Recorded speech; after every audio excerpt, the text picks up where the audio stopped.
अस्सलाम वालेकुम दोस्तों, आई होप सब ठीक होंगे, अच्छे से होंगे। दोस्तों इस वीडियो में हम बात करने वाले हैं यासीन मलिक के बारे में। बट आगे बढ़ने से पहले अपने भाई का नाम भी जान लीजिए। मेरा नाम है इरफान और आप देख रहे हैं इंटरेस्टिंग चैनल इरफान ओपीडिया। चैनल पे नए तो भाई चैनल को सब्सक्राइब करना और बेल आइकन को भी साथ दबाना, ताकि जब भी मेरा नया वीडियो अपलोड हो जाएगा सबसे पहले वो आपके पास आ जाएगा।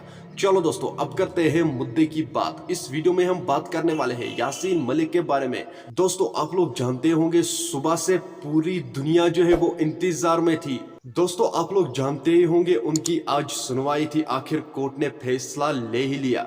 हाँ दोस्तों उसको अभी उम्र कैद की सजा मिल गई है। चलो दोस्तों पहले हम इस वीडियो को देखते हैं, उसके बाद हम बात करते हैं। में जो सबको इंतजार था कि क्या सजा सुनाई जाएगी, तो ऐसे में अभी उम्र कैद की सजा सुनाई गई। एनआईए की तरफ से ये कहा गया था कि उसे डेथ सेंटेंस दिया जाए, लेकिन उसको कोर्ट ने डिक्लाइन किया और लाइफ सेंटेंस दिया गया, यानी कि उम्र कैद की सजा सुनाई गई मोहम्मद यासीन मलिक को दो केसेस में, लेकिन साथ ही उन पे जुर्माना भी आयद किया गया है। और अभी जजमेंट की पूरी कॉपी आएगी और उसके बाद ही सारी डिटेल्स हम कोशिश करेंगे आप तक पहुंचाने की, लेकिन लगातार हम इस चीज पे नजर रखे हुए थे। आप देख सकते हैं ये क्लॉक टावर के इर्द गिर्द का एरिया है। लाल चौक में किस तरीके के हालात हैं आप देख सकते हैं। सुबह से जो है दुकानें बंद थी, लेकिन अब चूंकि फैसला सुनाया गया, जैसा मैंने कहा कि एनआई की तरफ से ये कोशिश की गई थी और बार बार इस पे फोकस किया जा रहा था कि उसे डेथ सेंटेंस दिया जाए, लेकिन